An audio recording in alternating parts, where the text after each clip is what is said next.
নমস্কার, আরোহী নিউজ লাইভে আপনাদের সকলকে স্বাগত। আমি মাসুমা রয়েছি আপনাদের সঙ্গে। শুরু করছি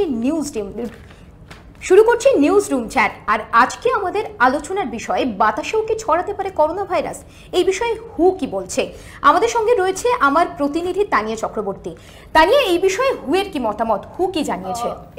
মাসুমা, যেটা সবার আগে বলতে চাই সেটা হচ্ছে, এর আগেও কিন্তু বহুবার মার্কিন যে বিশেষজ্ঞ দল, যেরকম হচ্ছে আমরা জানি প্রত্যেকেই যে 200 জন বিশেষজ্ঞ, মার্কিন বিশেষজ্ঞ, তারা কিন্তু প্রথমেই দাবি করেছিলেন যে বাতাসেও রীতিমতো ছড়াচ্ছে এই করোনা ভাইরাস। কিন্তু সেই কথাকে পুরোপুরিভাবে উড়িয়ে দিয়ে হু কিন্তু বলেছিলেন যে না, ড্রপলেটের মাধ্যমে। সাধারণত আমরা প্রত্যেকেই জানি যে হু থেকে আমাদেরকে পুরোপুরিভাবে বলা হয়েছিল যে মাস্ক পরতে, যেহেতু যে ড্রপলেট, ভারী ড্রপলেটের মাধ্যমেই কিন্তু রীতিমতো এই যে করোনা ভাইরাস সেটা কিন্তু ছড়াচ্ছে।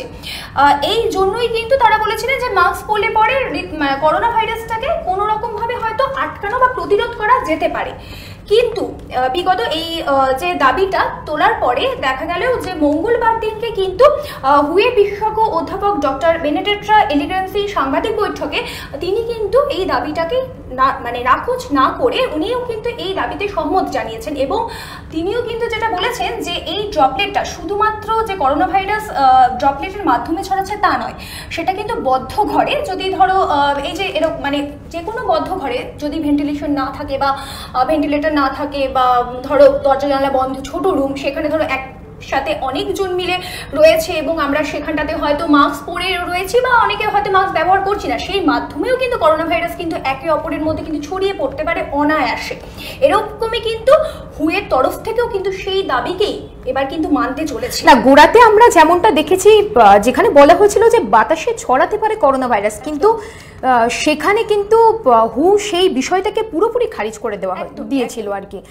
তো এই বিষয়ে গবেষকরা যে তথ্য নতুন করে আমাদের সামনে এনেছেন, তারপরে হুয়ের মতামত কি?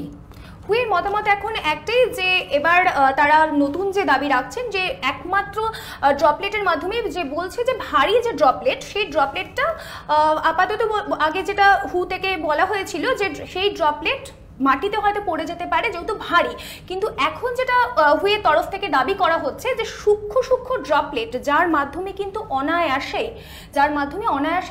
একে অপরের মধ্যে এই সংক্রমণটা ছড়াতে পারে, যেটা আগে থেকে কিন্তু মার্কিন, আমরা প্রত্যেকেই কিন্তু সেটাই শুনেছিলাম যে মার্কিন বিশেষজ্ঞরা কিন্তু সেই দাবি অনেক আগে থেকেই তুলেছিলেন। 200 জন বিশেষজ্ঞ তারা কিন্তু প্রথম থেকেই বলে এসেছেন যে করোনা ভাইরাস কিন্তু শুধুমাত্র ড্রপলেটের মাধ্যমেই ছড়াচ্ছে। আর সেখানে তো দেখতে পেলাম যে 249 জনের গবেষণা, 249 জন বিজ্ঞানী তারা গবেষণা করে আবার নতুন তথ্য সবার সামনে তুলে এনেছে। একদম সেই তথ্যকেই তারা কিন্তু তুলে ধরেছেন। হুয়ের তরফ থেকে মঙ্গলবার দিনকে সাংবাদিক যে বৈঠক হয়েছিল, সেই বৈঠকের মধ্যে কিন্তু অধ্যাপক যে বেনেডিক্টা এলিগ্রেন্সি, তিনিও কিন্তু সেই তথ্যকেই কিন্তু তুলে ধরেছেন এবং সেই তথ্যকে তুলে ধরেই কিন্তু তিনি বলেছেন যে শুধুমাত্র মাস্কের জন্যই যে সংক্রমণ আটকাতে পারে এমন নয়, বাতাসেও ছড়াতে পারে করোনা ভাইরাস। এই বিষয়ে হুয়ের বিশেষজ্ঞ অধ্যাপক প্রফেসর বেনেডিক্টা এলিগ্রেন্সি ঠিক কি জানিয়েছেন আমরা সেটা শুনে নেব। Research in the field of different transmission routes and in particular through droplets of different sizes and understanding really what is the relative importance of this. And also understanding the dose of the virus that is needed, in particular in this route of transmission that is the aerosol or airborne transmission. So these are fields of research that are really growing and for which there is some evidence emerging but is not definitive. And therefore the possibility of airborne transmission in public settings, especially in very specific conditions, crowded, closed, poorly ventilated settings that have been described, cannot be ruled out. However, the evidence needs to be gathered and interpreted, and we continue to support this. Professor Benedetta Allegranzi যেমনটা জানালেন যে এই যে বাতাসে ছড়াতে পারে corona virus, এই বিষয়টাকে কিন্তু সম্পূর্ণ উড়িয়ে দেওয়া যায় না। কিন্তু এই বিষয়ে আরও গবেষণা প্রয়োজন। তিনি এটাও জানিয়েছেন যে বদ্ধ ঘরে যদি ভেন্টিলেশনে থাকা যায় সেই বিষয়েও কিন্তু বা সেই দিকেও কিন্তু করোনা ভাইরাস সংক্রমণের হাত থেকে কিছুটা রেহাই পাওয়া যেতে পারে। এই বিষয়ে জানবো আমাদের প্রতিনিধি তানিয়া চক্রবর্তীর কাছে। তানিয়া, এই বিষয়ে তুমি কি বলবে? কোন বিষয়টা বলো তুমি? এই যে আবদ্ধ ঘরে যেটা প্রফেসর জানালেন যে ভেন্টিলেশনে থাকলে হয়তো কিছুটা সংক্রমণ নাও হতে পারে, এরকম একটা ব্যাপার আসতে পারে, সেই বিষয়ে তুমি কি জানাবে? হ্যাঁ, বদ্ধ ঘরে যদি এটা বারবারই ওনারা তুলে ধরছেন যে বদ্ধ ঘরের মধ্যে যদি শুধু বদ্ধ ঘর নয়, যে কোনো আবদ্ধ জায়গাতে যদি একসাথে অনেকজন মিলে থাকা যায় তাহলে শুধুমাত্র যে ড্রপলেট, প্রথমে যেটা দাবি করা হয়েছিল হুয়ের তরফ থেকে, আমি বারবারই সেই একই কথা তুলে ধরবো যে প্রথমেই কিন্তু হুয়ের তরফ থেকে দাবি করেছিলেন যে এই ভারী যে ড্রপলেট, সেই ভারী ড্রপলেটের জন্যই করোনা ভাইরাস ছড়াচ্ছে এবং সেই জন্যই কিন্তু মাস্কের ব্যবহার কিন্তু বাধ্যতামূলক করে দিয়েছিল বিশ্ব স্বাস্থ্য সংস্থা। হ্যাঁ, সেটা তো অবশ্যই যে মাস্ক পরা বাধ্যতামূলক, একদম। কিন্তু এই যে মঙ্গলবারের যে সাংবাদিক বৈঠকে আমরা দেখতে পেলাম যে সেখানে কিন্তু রীতিমতো বলা হলো যে বায়ু বাহিত মানে বাতাস বাহিত কিন্তু করোনা ভাইরাস এফেক্টেড, এবং এই সংক্রমণ কিন্তু অনায়াসেই আবদ্ধ ঘরে যদি ভেন্টিলেশন মানে ভেন্টিলেটর না থাকে ঘরের মধ্যে, তাহলেও কিন্তু এই যে করোনা ভাইরাসটা কিন্তু সহজে কিন্তু ছড়িয়ে যেতে পারে। তার মানে শুধুমাত্র যে করোনা ভাইরাস রুখতে আমরা মাস্কের ব্যবহারটা যে করে আসছি সেটা কতটা আমাদের শরীরের পক্ষে বা আমাদেরকে এই রোগ থেকে, এই সংক্রমণ থেকে বাঁচাতে সাহায্য করছে, সেটা কিন্তু একটা প্রশ্নের মুখে এখন আমাদের প্রত্যেককেই ফেলছে। হ্যাঁ, সেটাই।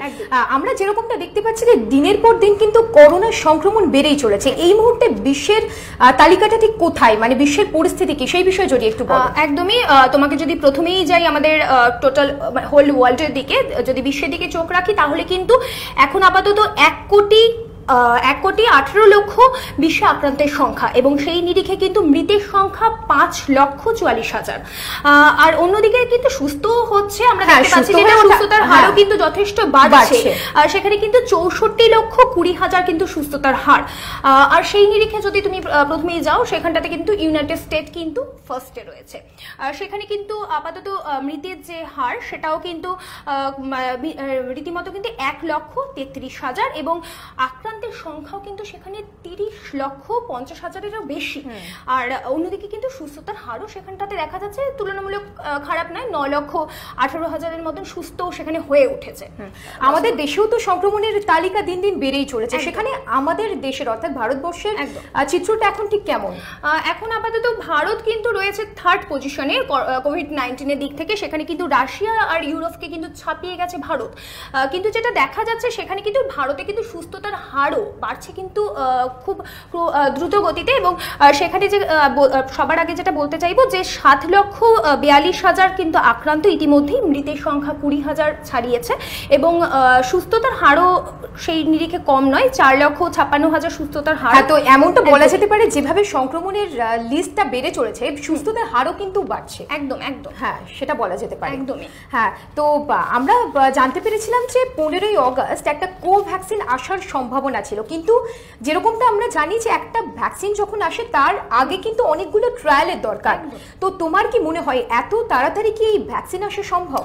না মাসুমার, যেটা সবার আগে সেটা আমরা প্রত্যেকেই জানি যে একটি ভ্যাকসিন কিন্তু আসতে গেলে মিনিমাম 18 মাস সময় লাগে। সেইখানে মানে বিশ্ব স্বাস্থ্য সংস্থা থেকে শুরু করে অন্যান্য বিশেষজ্ঞদেরও যেটা মত সেটা হচ্ছে তড়িঘড়ি কিন্তু কোনো ডিসিশনে আসাটা কিন্তু উচিত না ইতিমধ্যেই, কারণ যেখানে দেখা যাচ্ছে এই সংক্রমণ ক্রমাগতিতে কিন্তু বেড়েই চলেছে দেশে, এবং আমাদের বিশ্ব যদি তুমি যাও সেই নিরিখে কিন্তু 1 কোটি ছাড়িয়ে গেছে। সেই জায়গায় এত দ্রুত গতিতে একটা মানে কোভিড-19-এর যে প্রতিষেধক সেটা কিন্তু মার্কেটে আসাটা খুবই একটা রিস্কের জায়গা। হ্যাঁ, যতগুলো ট্রায়ালের দরকার সেই ট্রায়ালগুলো তো এত কম সময়ে সম্ভব না। গবেষকরা তো জানান যে যখন একটা অ্যান্টি ভ্যাকসিন আসে তার আগে কিন্তু ট্রায়াল চলতে অন্তত 1 বছরের বেশি সময় লেগে যায়। 18 মাস সময়। হ্যাঁ, 18 মাস সময় লাগে। 15ই আগস্ট যেটা বলা হয়েছে যে 15ই আগস্টের দিকে এই ভ্যাকসিনটা আসার একটা সম্ভাবনা রয়েছে ভারতের তরফ থেকে, এবং সেটা হচ্ছে ইন্ডিয়ান বায়োটেক নামের একটি সংস্থার তরফ থেকে।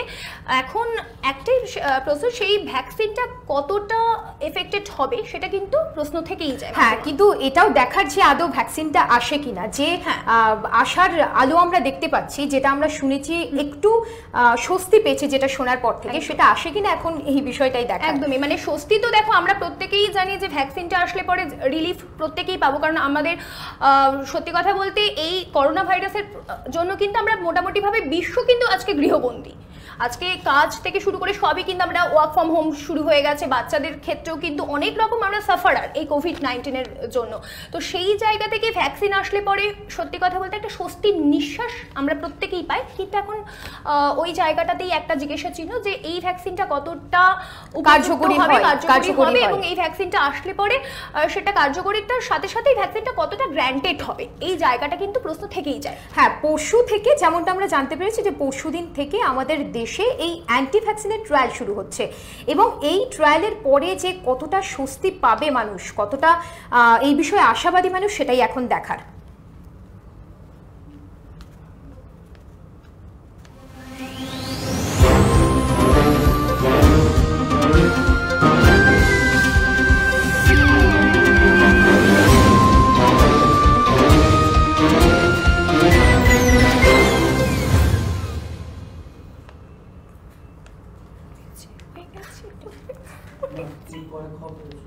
হয়ে গেছে